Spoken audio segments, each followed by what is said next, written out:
right, hello everybody. How's everybody doing? Welcome back to another segment here. Thank you for being here, and shout out to Eightcap for having me on. This is fantastic, and I'm really honored and happy to be tuning in and doing some webinars with you guys. Sorry for the I'm just getting used to the webinar software, but this is quite a cool tool. If anybody is in the chat with me here, if you're tuned in, let me know. Drop a chat message. I'd love to hear from you, and maybe where you're from. And my goal here today is to go through some of the stuff that we talked about on Monday, and then also hopefully answer some questions if anybody has them in the chat. So again, I'll be paying attention to the chat to the best of my ability. And let's see if anybody is tuned in. What I'd like to do here is I'd like to start with a little bit of recap on what we talked about on Monday. If you were here with us Monday, what you'll notice is that we talked about the dollar a lot. We talked about how the dollar was looking pretty attractive as a possible pullback. And so far, it's starting off well. This idea of the dollar coming down to a key level like this, it did end up actually looking pretty attractive at that 61.8% retracement. So price came all the way down here, sold off pretty heavy, but despite the downward pressure, it seems like we've gotten a little bounce here off of this area, which is interesting because at the very same time, we can cross over and take a look at the equities market, which had a bit of a rally here. So this is the S&P 500. We're looking at a 4-hour chart, and we zoom in here a little bit.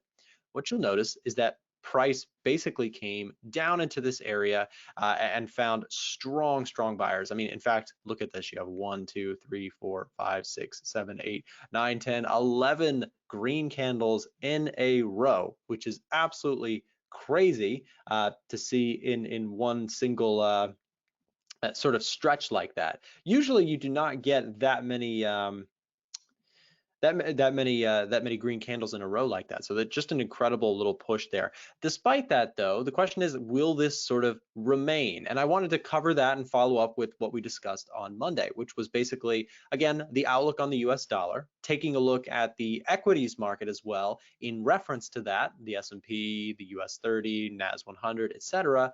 And then, of course, follow up on some trades that I've taken from our previous session. So I'll be honest with you, even though the dollar came down to a level and I actually picked it up long, it seems I was a bit early on my first attempt to buy the dollar. Now, when I say buy the dollar, I am looking for USD favorable pairs, but I actually traded Euro USD. So I actually shorted Euro dollar, but I was a little bit early on my entry. If you guys were with me Monday when we did a previous segment, a week ahead segment, we talked a little bit about basically this level of resistance here. So I talked about this level, and I actually attempted to sell it in this area, but I was a bit early to the trade and ended up stopping out for a small loss. Today, though, it's actually coming back down, and the euro dollar looks pretty weak up in these areas. So for me, the overall downtrend still persists. It still seems pretty strong. And I think we have that opportunity to potentially see this thing continue. Now, if you're not familiar with my style of trading, my goal today is to not only cover a little bit of what we discussed previously in our Monday segment, but also to give you just a little bit of an educational webinar style that hopefully you can take with you and do with as you will, if you will. So when I look at the euro dollar, I am looking to follow the trend, right? The trend here to the downside still looks pretty intact, and my goal is to try and be a part of that trend. So even if I attempted first here and it didn't quite work out, if we look at the daily chart, which we're currently on, the downward trend here still looks pretty intact. And so when we pull up into this trend line, right, and we have resistance in this area, I may have just been flat out early to the trade. Now, though, we've seen a nice little retest at the 1.000 mark. This, of course, is parity, and it looks pretty attractive to potentially be short bias in my personal opinion. So if I was to look at the euro dollar and if I was to place a trade, my idea here would be, okay, well, we're clearly seeing some rejection off of this parity level, but I really don't want to see it go much higher than parity. So possibly something like this, which is about 140 pip stop, with the idea of the euro dollar continuing its downward march on the overall downward trend, back down to previous low. That's already a 2.5, give or take, to 1, which is a pretty good risk reward ratio. Then if we go one further, we could talk about an extension beyond that level, right? A continuation move, at which point perhaps we could look to trail stops. The euro dollar, yes, I might not have caught the exact entry at the top, but I don't mind being the first one to enter a trade if it means, and not being the first one to enter a trade if I can still catch the majority of the move, which I think that the euro dollar still presents. Now, of course, this is my personal opinion. I could be totally flat out wrong about this, but I think if we stack up the probabilities, we have a good opportunity here to see the euro dollar continue to the downside. So that's off the daily chart, but let's narrow in here. Let's talk for maybe more the day traders, for more of the short-term traders, people who are more active on the charts. Is there something here? Well, what I would say is that yes, we can pay attention to those higher time frames and still make use of them from a lower time frame perspective. For example, we have this level here, which was that key level of resistance looking left, right? But it didn't hold. Now we've come back into that area. The last thing we want to see is we don't want to see this thing rally, right? We do not want to see that thing rally because that would mean past resistance has actually held as support. In fact, for the day traders, from the shorter term perspective, what I would say is, can we get actually a break underneath this level to show that sellers are indeed still strong here, and that from there we could possibly get that break and retest opportunity. Right, so that to me, downward trend style on the higher time frames, but also on the day trading side of things, looks pretty attractive. And in this case, you could actually tighten up the stop a little bit, and you could possibly target some more interim levels, if you will, on a lower time frame perspective, right? So maybe trading it back down to pivotal points like 96.50, 97.50, etc. Right, so that gives you that different perspective, whether you're a day trader or a swing trader. I oftentimes, when I do my streams, what I try to do is I try and play into both parties, because I know there's people who are a little bit longer term, like myself. I hold a trade 1 to 14 days, just depends on what's going on.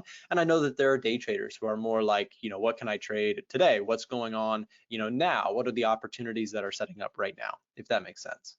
So that should be good. Let me see if you guys have any questions. Please feel free to drop them in the chat. I want to make sure I can see them. If you guys have any chat, I've got the chat pulled up. And behind the scenes, are we good on the chat? If any come, will I be able to see them? I think I just have the default chat settings, so I should see them if they come through. But again, let me know where you guys tuning in from. Just drop a chat. If anybody can hear me, let me know that we are good to go and that there's no problems on the audio or video side. It would be much appreciated. So again, that's euro dollar. It's a good start. I think that there's some more pairs that I want to cover, though. I mentioned that I wanted to take a quick look at the indices, which to me actually look like they might be relatively healthy. Now, of course, here's the thing, right? The indices have been so beaten down, but this jolt to the upside, right? This what was it, 12 bar candles to the upside that we discussed previously, that shows to me that there might be, of course, it's a big might be some room for a continued push to the upside, like some momentum to continue, right? So that's a strong start. And now we are actually seeing what seems to be a nice little pullback here as the mid-morning in the New York session begins, right? So as we pull back, to me, I kind of like this option of possibly picking up to 38.2 at support and trying to run this one up, right? So I like that, the 38.2, the S&P 500. Is it a super long-term buy? Well, I think short-term, the S&P 500 still has a lot of headwind against it, right? You have resistance up ahead and a strong downtrend on the daily chart right now. So despite that, I think that there might be some short-term opportunities just to trade this thing up a little ways. Again, lots of bulls, a little bit of a bull rally coming in here. Could be something from a shorter-term perspective that could be worth considering. So that's my opinion. I do like this thing long, and in the short term, I think we have that room to potentially expand on up to levels like 3,900, right? 3,900, giving us a good bit of room to the upside. So something like this, and even if you were to put stops below the low, right? That's still just slightly more than a 1-to-1, but we could probably get away with tightening things up a little bit more, perhaps just below the 61.8. This puts us into a position to possibly be at a 2.5-to-1, which is a great spot to be in. So I like the S&P 500 perhaps long, which kind of goes against what I was discussing with the dollar. But believe it or not, the dollar and the S&P 500 can actually rise at the same time. Sometimes, here's some of that education that I was talking about.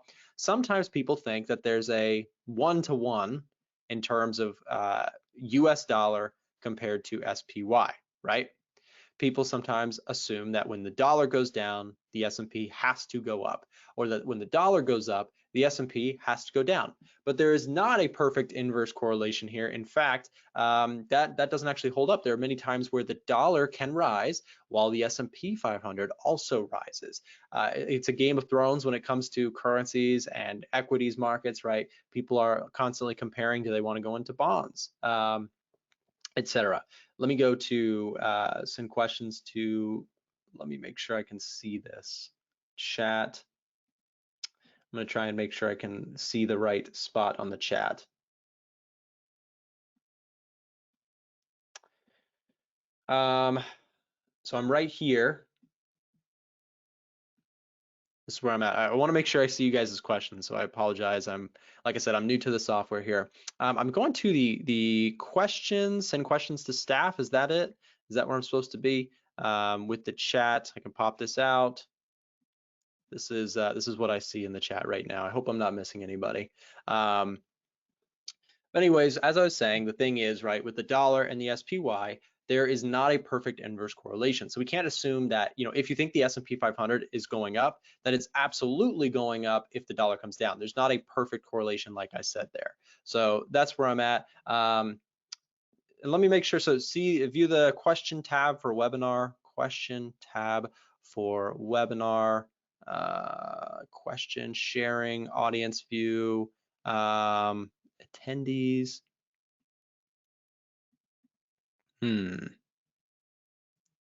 Like I said, I apologize. I'm still just getting used to the platform. Anyways, we'll keep going and we'll resolve it. Like I said, I apologize for the lack of abilities here with the staff and everything. Let's see. I'll keep going. Hopefully, I can answer some more questions as we go along, and we'll just keep marching on.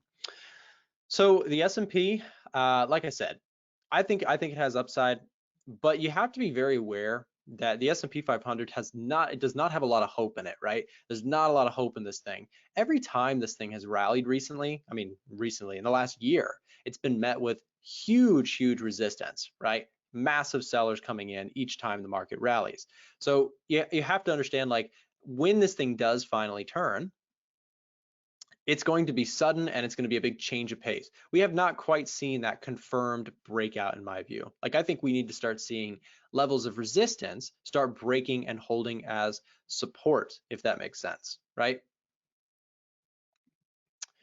So, okay, so I've got some updates below polls in control panel. So control panel, attendees. Is this the go to webinar viewer? Hey, there's myself. Let's see.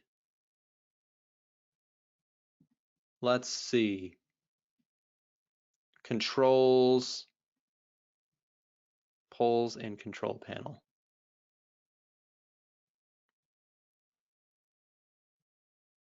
Polls and control panel. I know you guys have questions. I'm not sure how to find them. Is hide control? So this is definitely the control panel. Chat is on. Let's see, below polls in control panel. Where's the polls? Let's see. Polls, audience view, sharing, webcam, attendees, chat. Yeah, I'm just not sure where I see polls. I'm looking for it.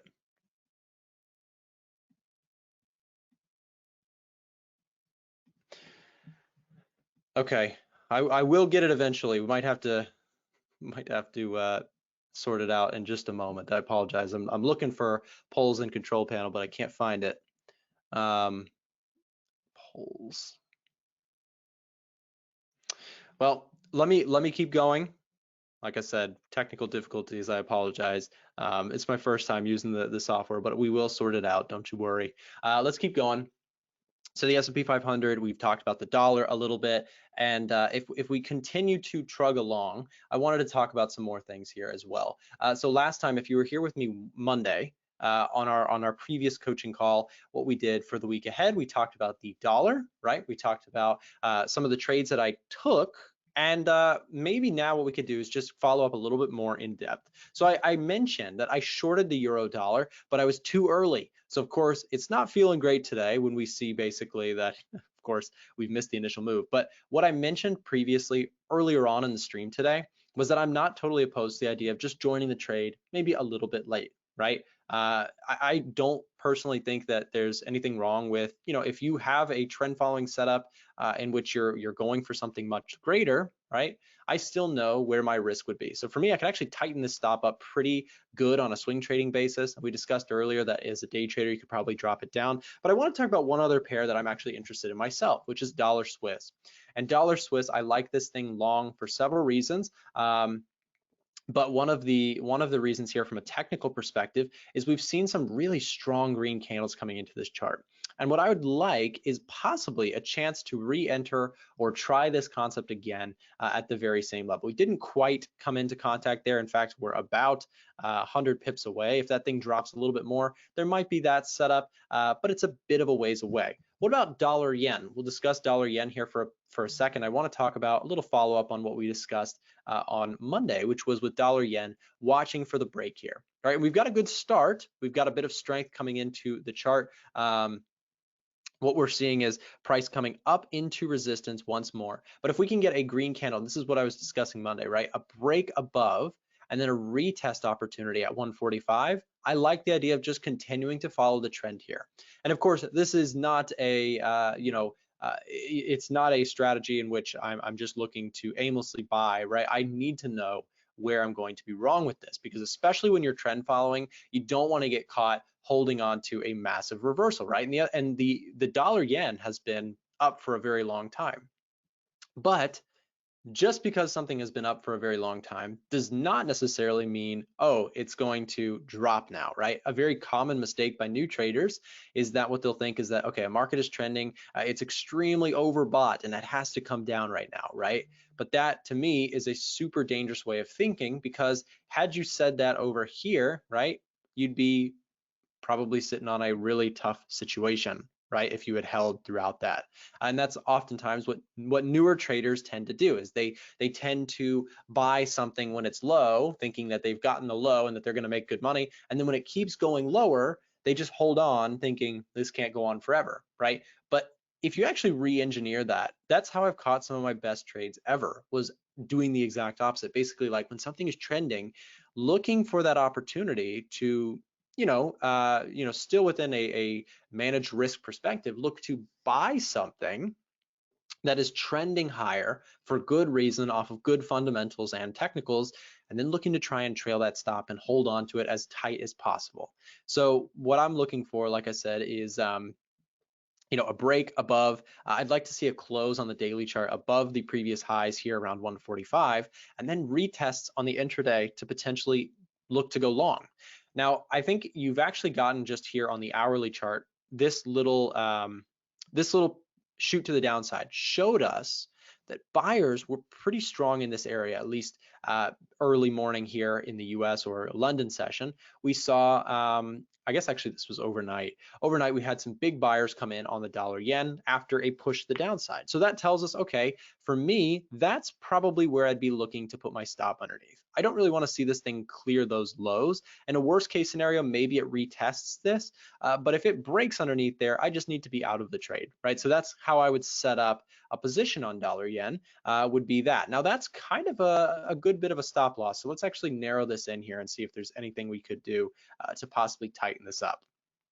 So again, I try to make reference to both the day traders and the swing traders. So let's discuss this. Maybe you think we're not going anywhere near that low, and you could mark up some more tightly knit areas here, like this area here. So maybe you're a day trader. Let's get this higher time frame zone off the chart for a second.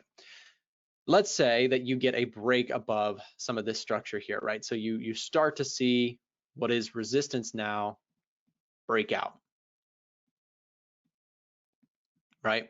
So if you get something like this, where we trend up into this area and then we start breaking and retesting, I think you could start really tightening up the stop loss a little bit better. Now, even further, if you think, if you're anticipating a break above those levels coming here in the near future, maybe you're buying even the dips before then.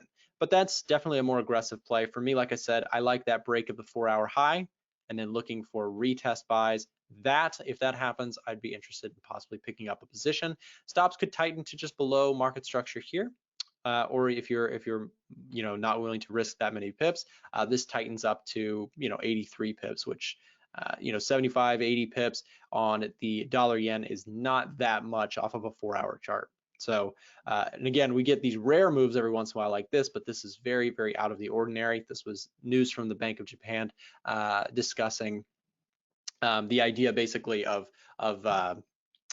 intervening on their own currency. So dollar yen is a watch list play, but not quite set up. What about gold here? Now gold has actually seen an interesting rise. We saw a massive run up from the low 1600s all the way up into the low 1700s. $100 move on gold in just a few short days. Pretty incredible move there, and definitely something for to pay attention to in terms of a rally.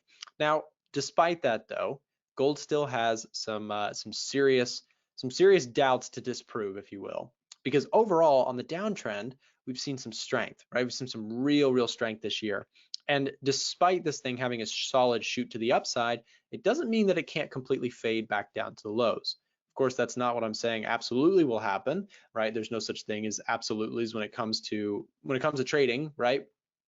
But in terms of a probability standpoint, the further we rise here and we start tagging into levels like the 61.8% retracement, this looks pretty nerve-wracking for sellers, as despite gold's short-term run-up, we still have a very hawkish Fed. A Federal Reserve, which of course is going to likely push the dollar higher.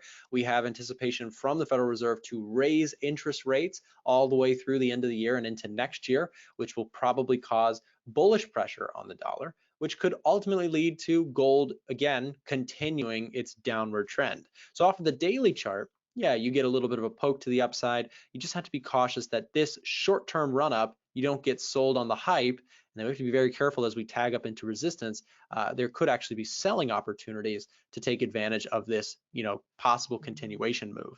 It's pretty aggressive though, this upward trend momentum. So of course, stops in place, even should this thing, come up to this level, we still need to be aware that, okay, we could be wrong, right? So at any point, the first thing I do when I take a trade or when I'm thinking about taking a trade is asking myself, at what point am I just going to give up on the idea, right? I have no problem when it comes to trading, giving up on a trade quickly if I need to, in order to possibly save myself some more pain. Because what if we sold the gold market here and then something changed catastrophically with Fed, something that we couldn't have seen coming?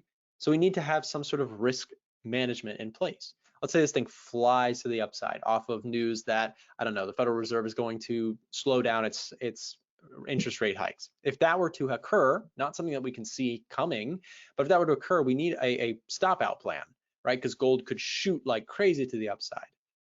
Conversely, if things stay the status quo and what seems to be happening overall, we probably could see some gold downside as well. So for me, that's a risk I'd be willing to take, but it's a risk nonetheless. And I hope that, with you guys here hanging out with me, that you pick up on that as how we're basically trying to approach the markets. Is we're always acknowledging that we're not always going to be right. We're not always going to be spot on with every trade or idea that we take, but rather that with every trade, we are basing it on probabilities with the full knowledge that we could be wrong about something, right? And we need to have a backup plan. So I do like gold more on the short side for the time being until something changes. The dollar remains very strong. And like I said, the one the couple charts that I'm looking at, things like dollar Swiss on a pullback, you have euro USD on possibly looking to sell this thing with stops above highs. In fact, I kind of like that where we currently sit. I think that the risk to reward is reasonable. So I don't hate that one. So a couple setups here today to think about, and basically some follow-up from what we discussed Monday, continuing to be bullish on the dollar until proven wrong, right? That's the wording there, is we're going to stay bullish on the dollar until proven wrong, right? Proven wrong for me means basically breakouts to the upside on things like euro dollar, Aussie dollar, and you know, the opposite on things like dollar Swiss, dollar yen, right? If it falls apart to the downside. Let's take a quick look at AUDUSD. This is one that we didn't discuss on Monday, but I'd like to, just in reference to what we spoke so heavily about on Monday about the dollar, we'll follow up on this. The dollar being so strong usually is going to cause things like the Australian dollar to decline, right? These higher risk currencies, higher risk assets in general are usually going to decline in the midst of a strong US dollar.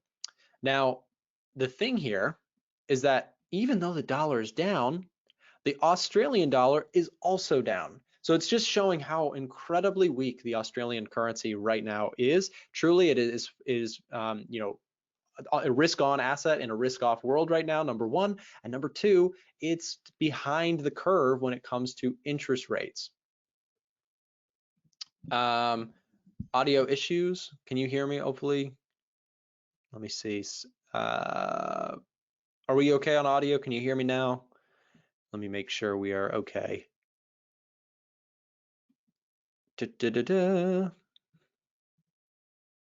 Hopefully it's better now. If you can't hear me, just carry on. Okay. All right. We'll continue on. Hopefully it's okay. Okay. So like I was saying, thing with the Australian dollar, right, is that it of course is that high risk asset in the currency world. And right now, the risk premium is not great, with the central bank not raising interest rates as fast as other places like the US, you know, New Zealand even. Comparatively speaking, the Australian dollar looks quite unattractive. And so for me, this has been just a continuously short biased asset, right? It's falling behind in the interest rates, all those things we just mentioned. So if you see breakouts, right, for me, it's continuation plays predominantly, right? Looking to see this thing through to the downside rather than the other way around. You know, trying to call a bottom here to me is a really tough game to play. And for me, what I'd need to see is probably some hawkishness from the RBA, right, the Royal Bank of Australia. But on top of that, probably some dollar weakness to come in and change the tone a little bit when it comes to this incredibly strong dollar. I mean, this is like I said, this should be, in light of the S&P 500 and the equities markets rising, a usual US Australian dollar would be rising. We'd see some strength coming in there, but we're not seeing that. We're actually seeing the exact opposite. So just a testament to how weak the Australian currency pairs are. So for me, like I said, breaks, retests, and continuation plays, possibly back down to the low, or even breaking and retesting the lows, both look pretty attractive for just kind of selling the rallies when it comes to this pair. So there you go. We'll do one more thing. I'd like to just go through one of the more speculative currency pairs along this list, which is pound yen, right? Pound yen, similar to the Australian dollar. The pound is, generally speaking, one of the higher risk currencies of the big 10, if you will, right? So you have a little bit of a rally here with the yen giving back some of its gains against the pound. Now, if you're bullish on this thing, if you think the pound actually has some opportunity to rise in a possible short-term swing to the upside in terms of risk on, you might get something like this, where possibly you get that retest of support. We've got the 38.2 right around here, 159.219.